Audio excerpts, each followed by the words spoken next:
우리 하나님의 말씀 보도록 하겠습니다. 하나님의 말씀은 누가복음 14장 12절에서 14절까지 말씀입니다. 누가복음 14장 12절에서 14절까지 말씀입니다.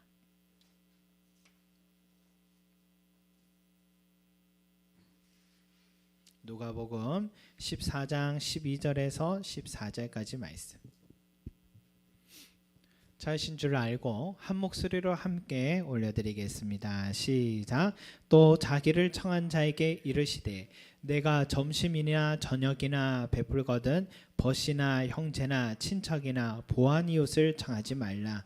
두렵건대 그 사람들이 너를 도로 청하여 내게 가품이 될까 하노라. 잔치를 베풀거든 차라리 가난한 자들과 몸 불편한 자들과 저는 자들과 맹인들을 청하라. 그리하면 그들이 갚을 것이 없으므로 내게 복이 되리니 이는 의인들의 부활 시에 내가 갚음을 받겠음이라 하시더라. 아멘. 여러분, 바리새인의 집에 예수님이 가셨잖아요. 그곳에서 수종병 든 사람을 낫게 하셨고, 또 높은 자리를 좋아하는 바리새인들 서기관들에게 너무 높은 자리 좋아하지 마라.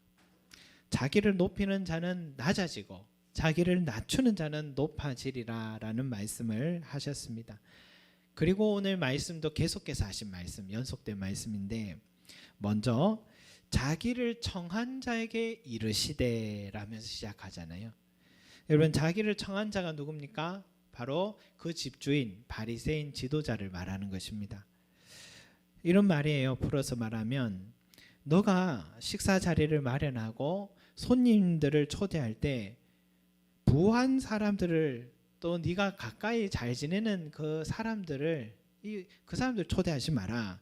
차라리 가난한 자들, 몸이 불편한 자들, 저는 자들, 맹인들을 청하라 라고 그렇게 말씀하셨습니다. 여러분, 우리 인간의 본성에는요, 나와 비슷한 부류의 사람들과 지내고 싶은 마음이 다 있습니다. 학력도 비슷하고 출신 지역도 비슷하고 재력도 비슷하고 사회적 위치도 관심 분야도 비슷한 사람을 바랍니다. 나름 이유가 있잖아요. 비슷한 사람끼리 만나면 대화를 나누어도 같은 취미 생활을 해도 즐겁기 때문이죠. 그 비슷한 수준에 있는 사람들은 give and take가 됩니다. 주고받을 수 있는 관계이기 때문에 그런 관계는 지속성도 있습니다. 일방적으로 내가 주기만 하거나 아니면 내가 받기만 하는 관계가 여러분 오래 간 것은 쉽지가 않잖아요.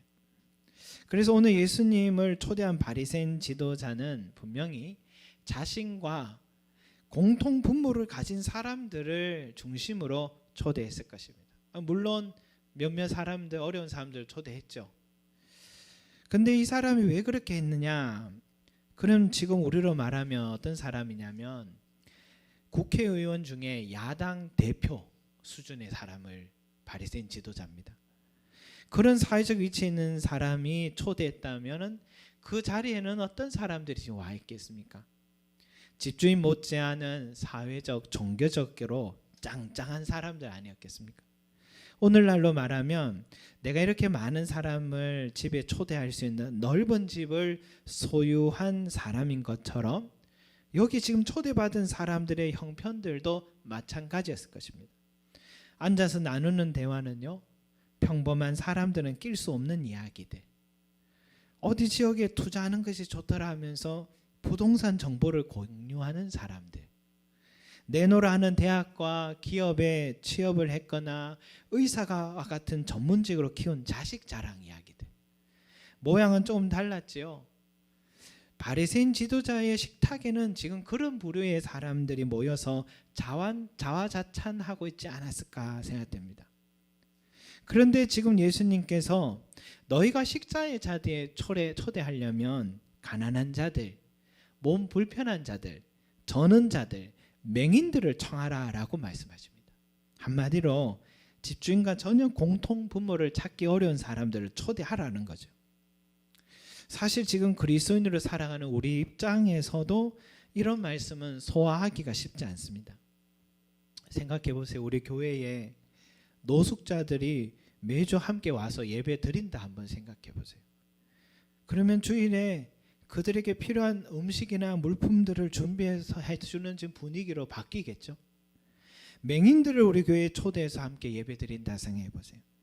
점자 성경책을 비치해 두고 모든 문턱은 다 위험하지 않도록 바꾸기 시작하겠죠. 몸 불편한 자들 초청했다 해보세요. 모든 성도들은 1대1로 그분들을 맡아서 마음을 쓰기 시작할 것입니다. 그저 우리는 주일이면 한 주간 지친 내 마음을 위로받기 위해 왔던 우리들의 입장이었는데 여러 가지를 생각해야 되는 부담이 생기게 되지 않겠습니까? 주님의 말씀은 참 오늘 우리가 들어도 소화하기 힘든 말씀인 거예요. 그럼에도 불구하고 주님이 왜 오늘 이런 말씀을 하고 계신 걸까? 먼저 짐작해 볼 것은 이 바리새인들의 외식을 지적하기 위한 것 같아요. 사두개인들이야 처음부터 자기도 세속적인 것을 자타가 인정하는 종교 집단인데 늘 서민들을 위한다, 가난한 자, 소외된 자들의 입장을 대변한다고 존경받으며 세워진 정치 종교 집단이 바리새인들이거든요.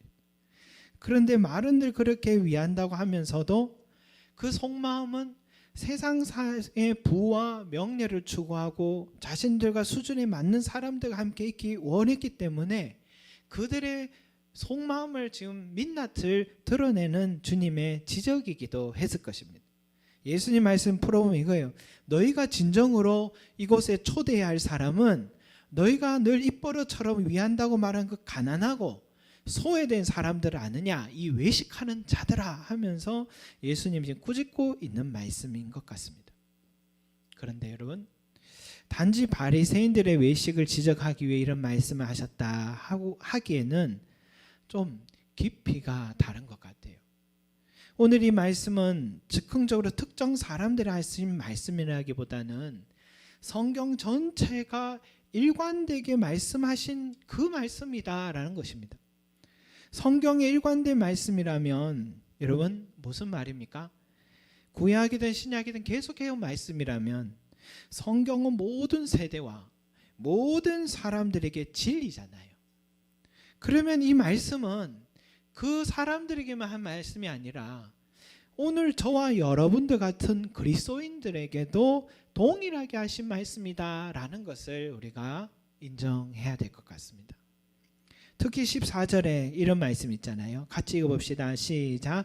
그리하면 그들이 갚을 것이 없으므로 내게 복이 되리니 이는 의인들의 부활 시에 내가 갚음을 받겠음이라 하시더라. 아멘. 여러분, 다시 말하면 가난한 자들, 소외된 자들에게 선을 베푸는 것은 누가 갚아주신다고요? 하나님이 갚아주신다. 이 말씀입니다. 구약 성경 우리 한번 찾아볼까요? 신명기 14장 29절 말씀입니다. 신명기 14장 29절 말씀 한번 찾아보겠습니다. 신명기 14장 29절 말씀. 이 말씀에 체크도 해 놓으시면 좋겠습니다. 신명기 14장 29절 말씀입니다.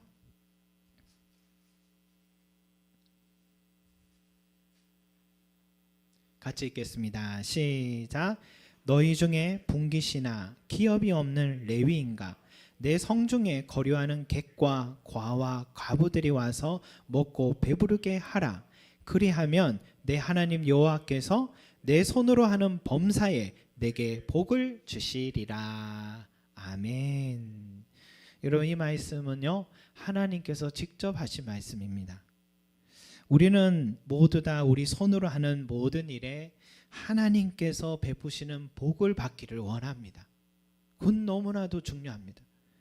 그런데 그 복이 어떻게 임하는가? 바로 기업이 없는 레위인, 나그네들, 고아와 과부들을 위해 식사를 제공하고 배부르게 하고 그들의 필요를 채워주는 바로 그 일. 그 일을 하나님은 기뻐하시고 그들은 갚을 수 없는 사람들이기 때문에 하나님께서 그들을 대신해서 우리에게 복을 내려주신다라고 약속하셨습니다. 그리고 또 예수님은 경계해야 할 것도 말씀하십니다. 두려워하라라고 말씀하셨는데 뭐냐? 무엇을 두려워하라고 하셨냐? 내가 선을 베풀었을 때에 내게 갚을 게 있는 그 사람에게 선을 베푸는 것을 경계하라고 했습니다. 친인척들, 가까운 친구들은 항상 나를 돌봐주고 갚을 수 있는 사람들이잖아요. 그죠? 그런 사람들, 수준 맞는 사람들, 그 사람들 오히려 그 사람들 선 베푸는 거 경계하라고 하셨습니다. 왜냐? 그렇게 되면 정작 하나님께 받아야 할 복을 받지 못한다. 그래서 그렇게 베푸는 것은 두려워하고 경계하라고 말씀하셨습니다. 여러분, 정말 하나님께서 내 삶에 내가 하는 일들의 복을 주시기를 원한다면 나에게 갚을 수 없는 그 사람에게 식탁을 베풀고 선을 베풀라라는 이 말씀 귀 기울이시길 바라겠습니다. 그렇다면 기업이 없는 레위인이란 누굴까요, 여러분? 과거에 레위인들이 다 지역마다 있었잖아요. 그런데 이스라엘 지역마다 레위성이 있고 그 성에서 제사도 드렸고 그 성에다가 지역마다 있는 레위성에 11조와 모든 헌물을 드렸기 때문에 모든 지역이 흩어져 있는 레위인들, 이 사람들의 생활은 괜찮았습니다. 먹고 살만했어요. 기업이란 건 땅이 없다는 뜻이에요. 성밖에 없었어요. 그들은. 그래도 그 지역의 다른 지파 사람들이 드리는 헌물로 다 생활할 수 있었는데, 그런데 성전이 예루살렘으로 중앙 집권화되는 바람에 모든 헌물과 11조가 다 예루살렘으로 집중돼 버려서 지역에 흩어져 있는 레위인들의 삶에는 공평하게 분배가 되지 않았습니다. 그래서 기업이 없는 레위인들은 더욱 어려운 생활을 할 수밖에 없었던 것입니다. 요즘 코로나로 선교지에 있을 수 없어서 한국으로 돌아온 선교사님들이 많이 계세요. 특히 중국은 대부분 선교 현지를 다 내려놓고 추방을 당한 선교사님들이 한국에 참 많습니다. 코로나로 인해서 교회들마다 문을 닫는 교회들의 소식들도 많이 있습니다. 교회를 목사님의 사택으로 옮긴 경우도 많고, 교회에서 생활 지원이 어려워 사회에서 일하는 목회자분들도 많이 있습니다. 이들이 기업이 없는 레위인들이다라고 할 수 있습니다. 여러분, 내년부터는 우리 한국에 거하고 계신 선교사님들, 또 목회 사역을 잠시 멈추고 계신 목사님들, 또 은퇴하신 후에 아무도 찾아오는 이가 없이 외로워 계신 목사님들을 위해서 우리 교회도 작지만 할 수 있는 일들을 늘 고민하고 그분들을 초대해서 귀한 말씀 듣고 그분들에게 교회도 위로가 되는 시간을 자주 가져야겠다 하는 생각이 듭니다. 제가 설교하기 싫어서 그렇다 생각하지 마시고 그분들 오시면 참 우리도 참 대접할 수 있는 시간 가져야지 하는 마음으로 이해해 주시기 바라겠습니다. 여러분 혹시 아는 분이 있으면 또 추천해 주셔야 되고요. 여러분 우리 교회가 대접 하나는 정말 잘하는 교회잖아요. 그죠? 시찰 목사님들이 다 알고 계십니다. 항상 대접을 잘해서 우리 교회 은사인 것 같은데, 앞으로도 기업이 없는 이 레위인들을 더욱 잘 섬기는 그런 우리 교회가 되었으면 좋겠습니다. 이번에 추수감사절 헌금을 세 분의 선교사님들에게 전해드렸는데 저는 다 잘 모르는 분들입니다. 그런데 모두 다 코로나 확진되셨다가 다시 또 회복되신 후에 지금 선교지로 돌아가셨거나 갈 준비를 하고 계신 분들이세요. 그런데 이야기를 들어보니 지금도 폐 손상으로 같이 걸었더니 걷기도 숨이 차서 힘이 드신 선교사님도 계셨다 합니다. 그런데 헌금을 전해드린 후에 선교사님들께서 송림제자교회 성도들에게 감사하시며 꼭 기도를 잊지 않겠다라고 하십니다. 그 말씀이 얼마나 기쁘고 진심으로 들리는지요. 그분들을 우리 위해 기도해 주시면 하나님께서 기쁨으로 섬긴 우리 성도들의 손길 위에 범사에 복을 내려주실 것을 믿습니다. 예수님도 또 이렇게 말씀하셨죠. 또 누구든지 제자의 이름으로 이 작은 자 중 하나에게 냉수 한 그릇이라도 주는 자는 내가 진실로 너에게 이르노니 그 사람이 결단코 상을 잃지 아니하리라. 아멘. 여러분, 냉수 한 그릇은 사소한 대접이잖아요. 물 한 잔인데 뭐 대단합니까? 국밥 한 그릇도 아니고 냉수 한 그릇인데요. 그런데 그것마저도 주님이 기억하신다고 하십니다. 이 작은 자는 또 누굽니까? 가난한 자, 소외된 이유, 과와 과부를 말하는 거예요. 그들에게 냉수 한 그릇을 대접해도 주님은 결단코 잊지 않는다라고 말씀하셨습니다. 여러분, 우리 교회는 크지 않는 교회잖아요. 그런데 지금까지 항상 하나님께서 채워주셨어요. 참 놀라워요. 그래서 어렵다는 생각을 하지 않고 걸어왔습니다. 코로나 중에도 하나님을 계속 공급해 주셨던 것인데 그 원인이 어디 있는가 생각해 보니까 우리 교회가 초기부터 바자회도 열고 이웃들을 또 살피는 일도 해왔고 형편이 되면 쌀로 라면으로 우리에게 갚을 수 없는 독거 노인들과 다문화 가정도 나누기도 했던 그 이유 때문이 아닌가 생각합니다. 그 후로도 1년에 절기 때마다 할 수만 있으면 이웃 사랑을 나누려고 했습니다. 오늘 말씀 보니까 그래서 하나님께서 우리 교회와 성도들의 삶에 늘 마르지 않는 은혜를 공급해 주신 것 같습니다. 여러분, 주님이 이를 말씀하셨어요. 주라, 그리하면 너희에게 줄 것이니 곧 후히되어 누르고 흔들어 넘치도록 하여 너희에게 안겨주리라. 너희가 헤아리는 그 헤아림으로 너희도 헤아림을 받을 것이니라. 아멘. 여러분, 나에게 갚을 수 없는 사람을 돕는 것이 얼마나 큰 축복이면 예수님은 지금 사중으로 강조하고 계시잖아요. 후히되어 누르고 흔들어 넘치도록 우리에게 안겨주신다.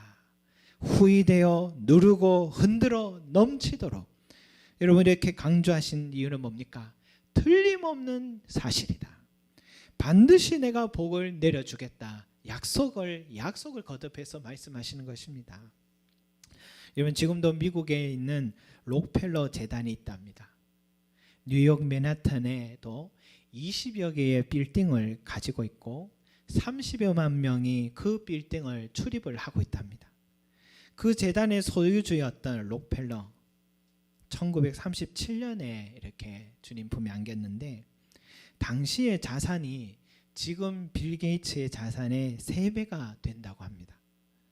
그의 삶은 단순히 부의 순위에만 오른 게 아니고 록펠러는 자선 사업가로도 역사상 세계 1위로 기록되고 있답니다.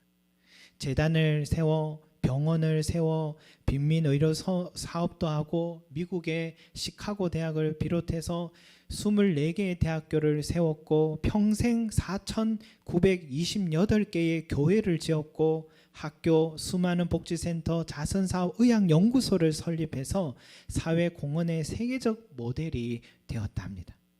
그런데 이 사람이 처음부터 그런 사람 아니었대요. 한때 루즈벨트 대통령이 록펠러를 이렇게 비판했어요. 그가 얼마나 선행을 하든 재산을 쌓기 위해 저지른 악행을 갚을 수 없다라고 비난도 참 많이 받은 사람이 록펠러입니다. 그런데 그가 43세에 미국 최고의 부자가 됐고 53세에는 세계 최고의 부자가 되기까지 정말 수단과 방법을 가리지 않고 살았던 인생은 맞는 것 같아요.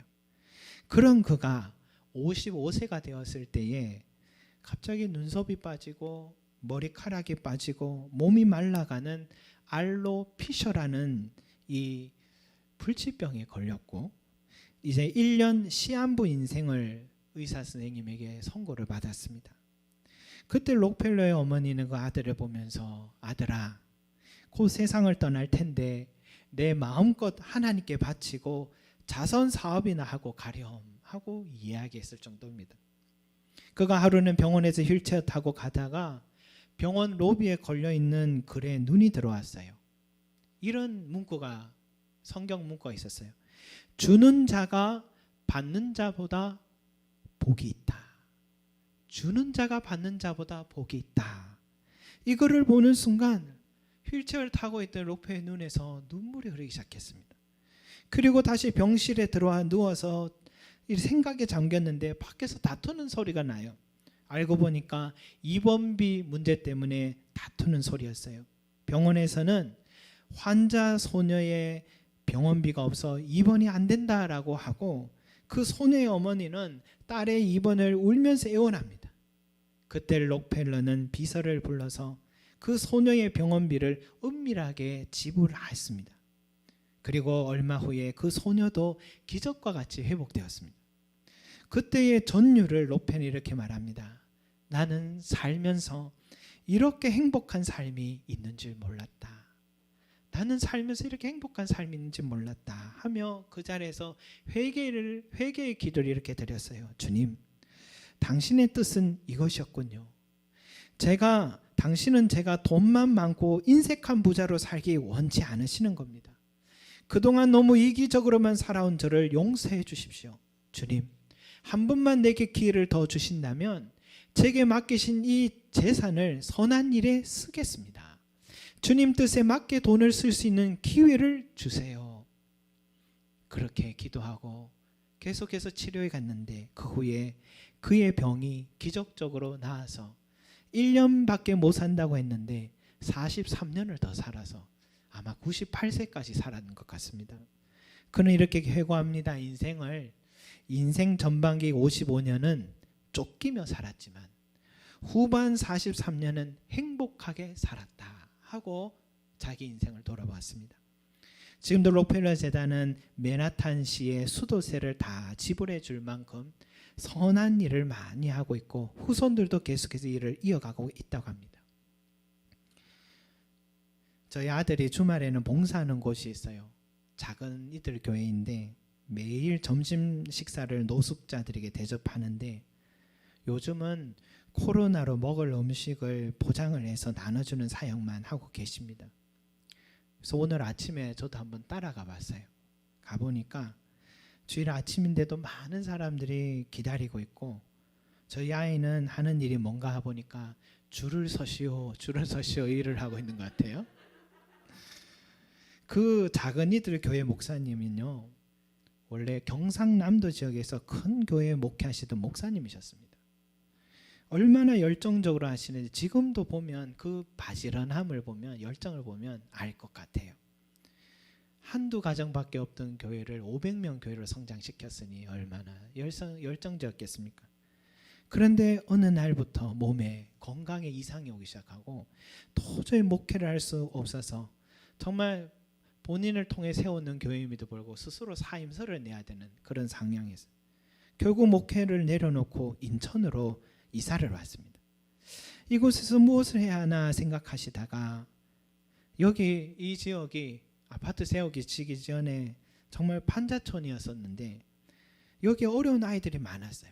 그래서 이 아이들을 공부를 가르치기 시작했고 노숙자들에게 밥을 내주기 시작하는데 그리고 그들에게 복음을 전하기 시작했습니다. 그런데 자신은 이 일을 하고부터 몸에 그 아팠던 병이 다 나았다는 것입니다. 지금도 그 연세 있으신데도 그 일을 열심히 하시는 거예요. 지금은 성초등학교 앞으로 이사를 가셨지만 더 좋은 건물도 또 마련하게 되셨고 여전히 말씀 준비하고 계시고 밥을 지우고 기쁨으로 이 일을 하고 계십니다. 여러분, 하나님의 뜻이 있는 곳에 계시니까 사명도 있으시고 은퇴도 없으실 것 같아요. 이분은 또 평생 건강의 축복까지 하나님께서 주셨구나 하는 것을 보게 되었습니다. 사랑하는 성도 여러분, 예수님의 말씀은 진리입니다. 할 수만 있으면 갚을 수 없는 이에게 배부르게 하라라는 것입니다. 작은 자에게 냉수 한 그릇이라도 결단코 잊지 않겠다 하셨습니다. 이 진리를 믿는 사람은요, 방향이 달라질 것 같습니다. 갚을 수 없는 사람을 찾아가기 시작할 것입니다. 왜냐? 그것이 바로 하나님께서 복을 내리시는 방법이기 때문입니다. 내가 사람에게 밥 한 그릇 사서 다시 밥 한 그릇 얻어먹는 것보다 내가 갚을 수 없는 사람에게 밥을 대접해서 하나님께서 나의 손이 가는 범사의 복을 내려주신다면 그것이 더 축복된 인생일 것입니다. 사랑하는 성도 여러분, 갚을 것이 없는 사람을 향하여서 그들에게 배부르게 하는 복된 인생, 저와 여러분들이 되시기를 간절히 소망합니다.